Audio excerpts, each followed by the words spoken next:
अच्छा जी, cocktail breeding solutions का part 105 है ये। अस्सलाम वालेकुम, मैं हूं एहसन ज़फ़र, कराची पाकिस्तान से। और हमेशा की तरह आज की वीडियो भी बहुत इंपॉर्टेंट होने वाली है, गौर से सुनिएगा क्योंकि आज भी हम कंटिन्यू करेंगे अपना कॉकटेल ब्रीडिंग का आर्टिकल। तो मैं स्टार्ट कर रहा हूँ, दोबारा कंटिन्यू कर रहा हूँ 4th हेडिंग के साथ। Keep in mind that not all the cockatiels make good parents. अच्छा, इसको मैं आपके लिए उर्दू में भी ट्रांसलेट करता जाऊंगा साथ ही साथ, ठीक है। इसको रिपीट कर रहा हूँ, लाइन को एक बार दोबारा सुन लीजिएगा। Keep in mind that not all the cockatiels make good parents. अब आप सुने इसका मतलब क्या है। ये कह रहा है कि याद रखें, अपने जहन में ये बात बिठा लें, अगर आप कॉकटेल से ब्रीड करवाते हैं या करवाने की सोच रहे हैं या उसका बिज़नेस करते हैं या बिज़नेस करने की सोच रहे हैं तो अच्छी बात है, बिज़नेस करें। बट ये चीज़ इन्फॉर्मेशन के लिए आपकी। कह रहा है कि कॉकटेल में सारे पेरेंट्स अच्छे नहीं होते। पेरेंट्स अच्छे नहीं होते, ये वर्ड ये क्यों यूज़ कर रहा है कि कॉकटेल में कुछ कॉकटेल्स ऐसे होते हैं जो बच्चों का सही से ख्याल नहीं करते, लुक आफ्टर नहीं करते।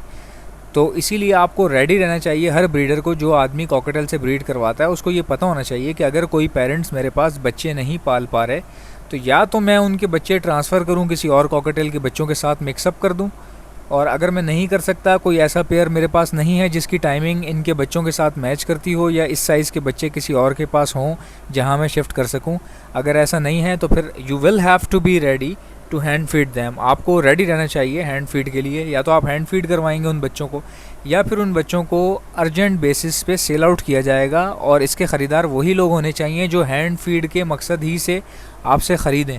किसी को झूठ बोल कर ना दें कि ये सेल्फ हो गया है या ये ख़ुद खाता है, ये काम ना करें। या तो उसको हैंड फीड पे उठा लें, आप हैंड फीड करवाएं, या फिर सेल के लिए लगा दें और वहाँ मेंशन करें कि ये हैंड फीड के लिए मैं सेल करना चाह रहा हूँ, और उनको बताएं कि इसके पेरेंट्स अभी फ़िल वक्त मेरे पास इनको फ़ीड नहीं करवा रहे, तो मैं चाह रहा हूँ कि अर्जेंट सेल हो जाए ये। तो जो भी बंदा हैंड फीड वाले, बहुत शौकीन लोग होते हैं इस दुनिया में, मैं ख़ुद भी हैंड फीड करवाता हूँ बर्ड्स को, तो हम तो ढूंढते हैं कोई हैंड फीड के लिए मिल जाए हमें। तो इसी तरह बहुत सारे, मेरी तरह बहुत सारे और लोग भी होंगे। तो फौरी तौर पे ये बच्चे जो हैं हैंड फीड वाले लोग फ़ौरन ख़रीद लेते हैं। आपको कीमत भी मिल जाती है, परिंदे की जान भी बच जाती है, वो उन हाथों में पहुंच जाता है जहां उसको फ़ीड वगैरह मिलती रहेगी। और बहुत सवाब का काम है, पैसों का पैसा, बिज़नेस का बिज़नेस, सवाब का सवाब और हलाल का हलाल। ठीक हो गया जी। अच्छा, ये इस पूरे आर्टिकल का बेसिक पॉइंट्स थे जो मैंने पूरे कर लिए हैं। अब हम आएंगे प्रिपेयरिंग टू ब्रीड। ये बेसिक पॉइंट के आगे के पॉइंट्स हैं, इनको हम डिस्कस करेंगे। आपको बहुत अच्छी नॉलेज मिलती रहेगी। भाई, जो बंदा ये पहली बार वीडियो देख रहा है ना, तो उसको मैं बताऊं कि ये बेसिकली पूरा आर्टिकल है कॉकटेल से रिलेटेड। तो आप ये देख लीजिएगा, आपको मिल जाएगा मेरी वीडियोस में ऊपर नीचे। यार, इतना तो आप ढूंढ ही सकते हैं ना कि एक यूट्यूबर की सारी वीडियोस अगर देखनी हो तो उसकी वीडियोस सारी एक साथ कहाँ पर होंगी।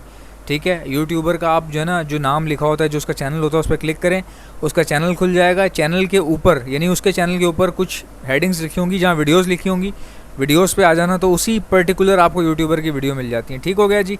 अच्छा, अब हम आ रहे हैं, आगे बढ़ रहे हैं। अब हम थोड़ा सा लेवल अपना बढ़ा रहे हैं, प्रिपेयरिंग टू ब्रीड के ऊपर आ गए हम, इसी आर्टिकल के बारे में। ठीक है। अच्छा, ये आर्टिकल की वीडियोज़ हैं 3-4। भाई, आप लोग लाइन से देखिएगा, आहिस्ता आहिस्ता करके देखें। मैं तो 2 घंटे की वीडियो भी बना सकता था, समझ रहे हैं बात को आप।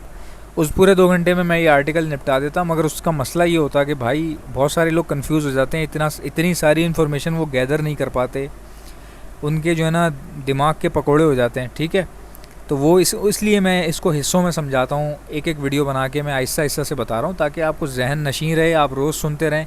डेली बेसिस पे आप सुनेंगे, आपका इंटरेस्ट बढ़ेगा, तो ख़ुद ब खुद ऑटोमेटिकली ये बातें आपके जहन में आ जाएंगी। चलो जी, शुरू करते हैं। Preparing to breed. Provide 10 to 12 hours of natural और bright artificial light per day. अब इसका क्या मतलब है। ये कह रहा है कि भाई, जब आप ब्रीडिंग के लिए तैयार हैं, अब आपको हर चीज़ पता चल गई है कॉकटेल की, अब आप चाहते हैं मैं ब्रीड करवाऊँ, तो ये याद रखें कि 10 से 12 घंटे की रोशनी कॉकटेल को चाहिए। या तो नेचुरल मिल जाए उसको तो बहुत अच्छी बात है जी, अगर बाहर आपका आउटडोर रखा हुआ है तो उसको तो नेचुरल मिल जाएगी। और अगर आपने इंडोर रखे हुए हैं, जो कि अगर आपके पास नेचुरल लाइट नहीं है, सनलाइट अगर अवेलेबल नहीं है, तो फिर आप इसको आर्टिफिशियल ब्राइट लाइट, ब्राइट यानी कि तेज़ लाइट।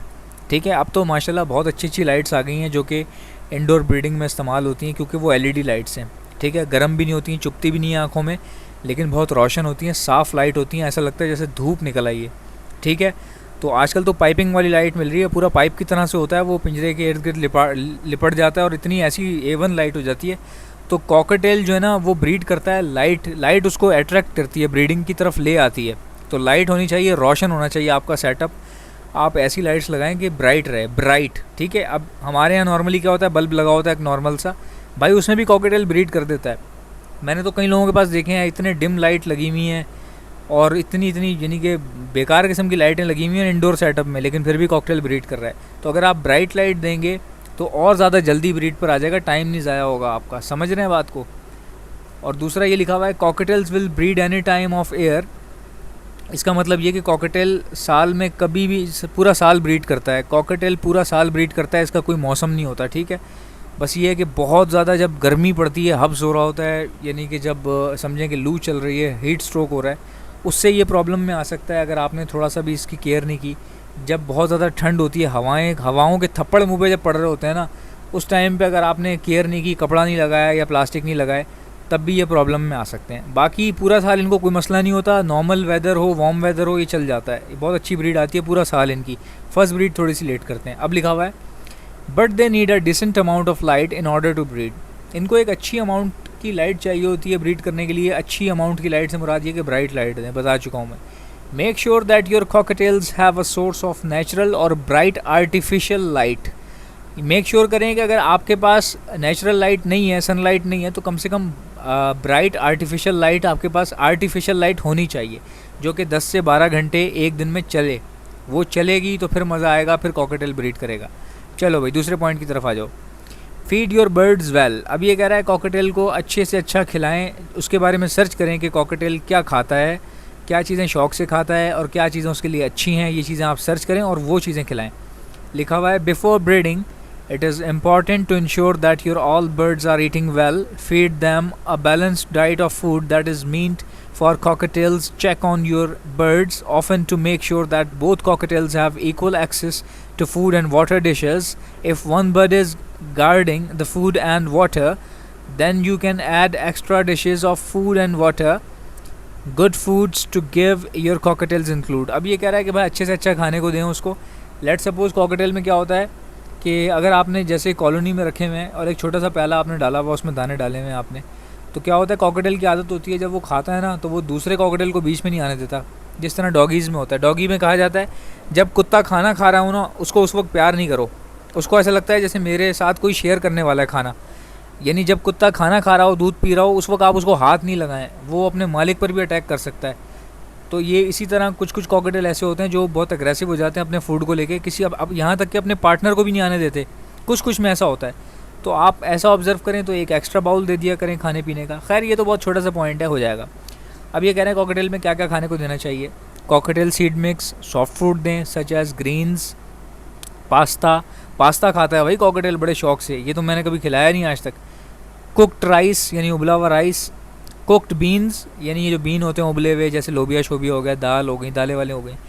मॉइस्ट व्हीट ब्रेड, ठीक है, यानी ये कह रहे हैं मॉइस्ट व्हीट ब्रेड होनी चाहिए, यानी ब्रेड भी खाते हैं कॉकटेल, ठीक है। मैंने तो पापा खाते हुए भी देखा है, गीली करके भी खाते हुए देखा है, ठीक है। अच्छा अब इसके बाद आते हैं कटल bone and mineral blocks should be placed for calcium. कटल बोन क्या होती है? कटल बोन मैंने आपको बताया था ना, जो समुद्री झाग होता है, वो तो बहुत अच्छा सोर्स है, वो होना चाहिए। उससे इनकी चोंच भी सही रहती है और उससे इनको कैल्शियम भी थोड़ा बहुत मिलता रहता है। बाकी आर्टिफिशियल कैल्शियम भी आते हैं, वो भी आप प्रोवाइड कर सकते हैं। जैसे मैं काम करता हूँ दवाइयों का, परिंदों की, पूरे पाकिस्तान में सप्लाई करता हूँ। देखिए मार्केटिंग भी हो गई बीच बीच में, तो मेरे पास से भी आपको कैल्शियम मिल सकते हैं लिक्विड फॉर्म में। अच्छा अब आ जाए नीचे सप्लीमेंट्स। तो sprinkle over the food such as spirulina करके लिखा हुआ है, और एनशुअजा पता नहीं क्या क्या लिखा हुआ है, प्रोजमाइन। ये जो हैं ये बेसिकली केमिकल फार्मूलाज हैं, ये सप्लीमेंट्स हैं जो कि आप डाल सकते हैं इनकी फूड के ऊपर। ये मेरे पास बाय द वे अवेलेबल हैं सारे के सारे, ठीक है। उनके नाम डिफरेंट हैं, डिफरेंट कंपनीज डिफरेंट नाम के साथ बनाती हैं। तो ये अगर आप फूड के ऊपर डाल के छिड़क के उनको, जैसे सॉफ्ट फूड डाला है ना आपने, ये उसके ऊपर छिड़क के देंगे तो अच्छा हो जाएगा। उनकी जितनी भी वाइटामिन्स की कमी है, मल्टी वाइटामिन्स की, वो पूरी हो जाएगी। तो ये तमाम मल्टी वाइटामिन्स, कैल्शियम आपको मुझसे मिल जाएंगे, ठीक है। कमेंट्स में मत पूछिएगा, हाँ मुझसे नंबर ले लें, नंबर पे मुझसे पूछें, ऑर्डर करें। पाकिस्तान के किसी भी कोने में मेडिसिन सीधा तुम्हारे दरवाजे पे, ठीक हो गया। अब नीचे लिखा हुआ है fresh and clean water change it a couple of times per day. दिन में भाई कम से कम 2 बार इनके पानी चेंज करें, क्योंकि प्लास्टिक के जो प्याले होते हैं ना यार, इनमें स्मेल आ जाती है, पता नहीं क्या बात है। ये बात सही है, दिन में 2 बार आप पानी चेंज करें कॉकटेल के लिए तो बहुत अच्छा रहेगा। आपके परिंदे सेहतमंद रहेंगे, आपके चिक्स नहीं मरेंगे। अच्छा अगली हेडिंग जो है नेक्स्ट वीडियो में हम कंटिन्यू करेंगे। आई होप कि आपको पसंद आया होगा, लाइक कर लीजिएगा। अल्लाह हाफ़िज़।